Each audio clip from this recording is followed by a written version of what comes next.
All I can say is that the fake news just doesn't get it, do they? They really are awful. Every now and then I turn them on just to see, just to take the temperature. 7 o'clock, you would think, 7 o'clock, the morning shows, you would see the headlines. What's going on in the world? The important stuff, right? If you turn on Morning Joe, Morning Swamp, top of the hour, you don't get that. You get the whimsy of Joe Scarborough, whatever playful subject he feels like flirting with Mika about. It's bizarre. Orioles are looking pretty good. Maybe 4A, 4B, who knows? But I will say we got pretty far last year with all those moves, getting the all-you-can-eat all day from the Barn Hills Country Buffet in Pensacola, Florida. So, I was concerned last year, but we went pretty far. So that's good. Hey, I think we've got Heilman here. At some point, Mika, I want to talk to him about Peaky Blinders. He's apparently... He's talking about TV shows and buffets in Pensacola, Florida. I've actually been to that one. Who the heck cares? Why is he bringing it up? Because he's an arrogant, full of himself jerk. All right, this is bad enough. And then he gets to the news. This is how he does the news. All in praise of Joe. Built the historic coalition by Joe Biden's patience. Mm-hmm. And oh my God. Oh, I know this is going to be shocking to you because it doesn't fit into your stupid little populist playbook. From Joe Biden's experience. He's been there. He's done that. And even if you believe he's gotten most things wrong throughout his career, you really have to be a sickened either pro-Putin apologist or if you're not apologizing for Vladimir Putin, you're just a right-wing Republican ideologue. Ideologue? Sickened apologist? If you're not impressed with Joe Biden's non-leadership in this issue, his experience is part of the problem. And oh, by the way, yes, he has been wrong on every significant strategic question of his time. And on this, let's go through it. He threatened sanctions, but he didn't impose them. And then he imposed sanctions only gradually when a lot of us wanted more and stronger sooner. Also, he resisted the oil ban, had to be talked into it by people like Joe Manchin. Let's see, what else? The trade restrictions. He resisted trade restrictions, and also he has to be prodded and still has to be prodded to supply more weapons. That's okay. And it's also okay to have reservations about Joe Biden and what he's doing or not doing because we fear he's conflicted because of Hunter and his dealings with these countries over the years. Hunter Biden, in the laptop, we know about his dealings in Ukraine, Russia, China. We also know that laptop is the real deal. This is fascinating. A prominent lawyer, actually, who represented the father of his child that he does not acknowledge, predicts that Hunter will be indicted. I would be surprised if he is not indicted. So who's watching this besides us, some others, Putin, adversaries around the world? If we know it, he knows it. And that laptop, imagine how useful it would have been for responsible reporting back 2 years ago before the election. A lot of people could have benefited from this information, but it was chased off the internet. Why did that happen? Well, Michael Goodwin from the New York Post, the paper that broke the news about the Hunter Biden laptop, writes that big government, big tech, and big media, they hid these emails for the simple reason that they wanted to cover it up. Many of the emails to and from Hunter Biden implicated Joe Biden in the international influence peddling business run by Hunter and Joe's brother, Jim Biden. If the whole country knew then that Joe Biden was corruptly using his office to help his family cash in, we would now be in the second year of Donald Trump's second term. That's a fact because 8% of Biden voters told posters they would have supported Trump had they known about the bombshell contents of the laptop. But the Times, Facebook, Twitter, CNN, and the deep state, they could not let that happen. They had spent 4 years trying to drive Trump out of office, mostly by alleging that he had colluded with Russia, alleging falsely to steal the 2016 election. They were determined he would not get 4 more years. Fascinating, isn't it? And this is where we are right now. He is compromised. Everybody knows it. And now there can be no doubt. He's been lying all along. Every single solitary, serious investigator, including your network and others, have looked at this, have said there's absolutely zero basis to the accusation that I acted any way inappropriately or that my son did. Every major national, international, and local news operations looked into it has said it's a lie. This is a president who's flat lying. So there's not been a scintilla of evidence pointing out that anything is wrong. There's not a single solitary scintilla of evidence anywhere. There's not been one scintilla of evidence that my son ever interfered, that I ever asked me anything, that I ever got involved in anything. I mean, come on. This is... So These guys are amazing. So you think that everything that happened was kosher? You know there's not one single bit of evidence, not one little tiny bit, to suggest anything done was wrong. You know that. You can try to laugh it off, but a federal grand jury has been looking at the evidence for over a year now. And even members of the Obama-Biden administration said out loud when you were trying to get Trump, they said out loud that they had big concerns about you, Joe Biden, and what Hunter was doing in Ukraine. I became aware that Hunter Biden was on the board of Burisma.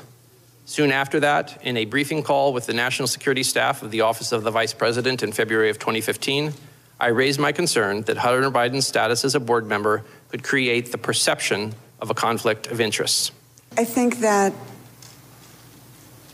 it could raise the appearance of a conflict of interest. Do you agree that Hunter Biden on the board of Burisma has the potential for the appearance of a conflict of interest? Certainly the potential, yes.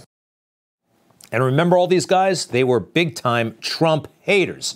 So you had to bring in the cavalry when that laptop came out. Major league Democrat and Republican defense officials over the years came out and signed that letter saying it was all a con job by Russia. That letter, and each of these guys must be held to account, and dozens more. Let's go through the letter where they vouch for Joe Biden. We are all individuals who devoted significant portions of our lives to national security. Ooh, so august. All of us agree with the Founding Fathers' concern about the damage that foreign interference in our politics can do to our democracy. So strong. We write to say that the arrival on the U.S. political scene of emails purportedly belonging to Vice President Biden's son, Hunter, much of it related to his serving on the board of the Ukrainian gas company Burisma, has all the classic earmarks of a Russian information campaign. They gave themselves a way out, though. We can't be sure, but the letter gave Joe all the cover he needed. These guys are still out there, and as far as I can tell, they have not been asked about their participation in this scam.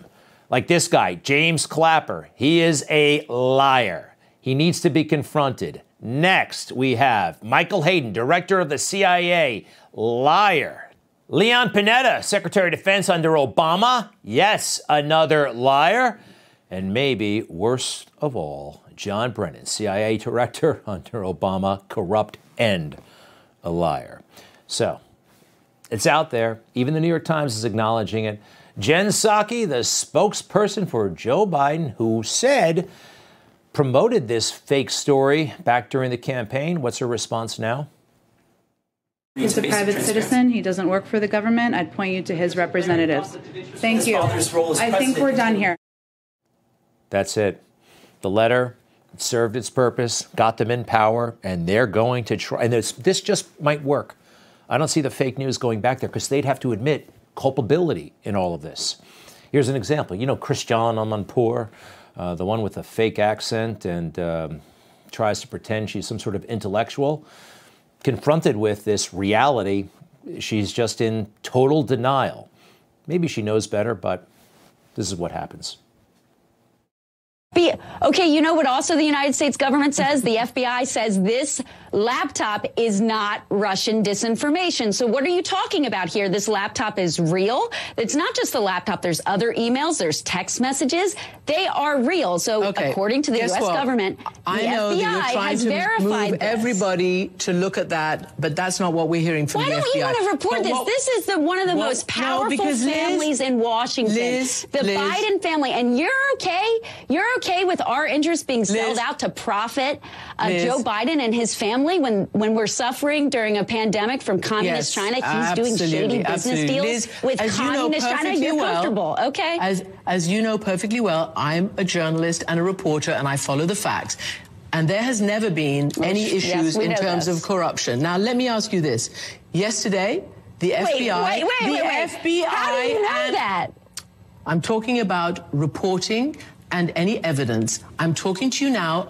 Okay, I would love if you guys would start doing that digging and start doing that verification. No, we're not going to do your work for you. I want to ask you a question. The FBI, it's a journalist's job. It's a journalist's job to find out if this is verified. I want to ask you a question about the FBI press conference. Liz Harrington, she's amazing. You heard that, right? No allegations of corruption whatsoever regarding Joe Biden. It is amazing. They will remain in denial, and they'll try it again. They'll try it again. And boy, are they committed to stopping Donald Trump. This really disturbed me.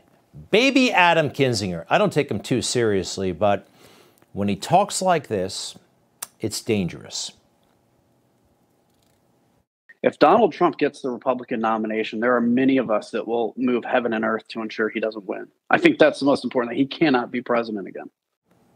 What does that mean? He cannot be president again if he's the nominee. What if he gets more votes than the other person? He cannot be president again. And they'll move heaven and earth. God moves heaven and earth. Something. Keep an eye on him. Keep an eye on all of them.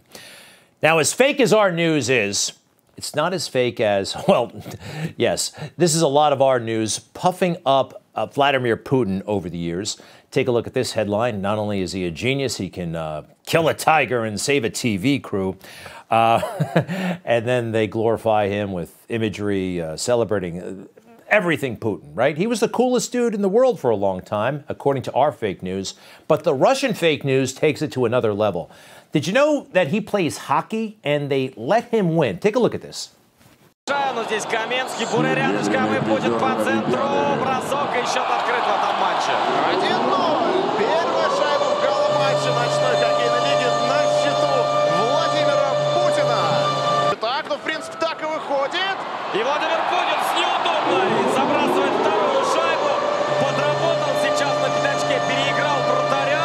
Не успел тот шайбу. And it goes on like this. President Putin scores 9 of his team's 13 points. And guess what? Yes, Vladimir Putin's team wins 13-8, huh? And I thought our news was fake, huh? The whole damn system over there is fake.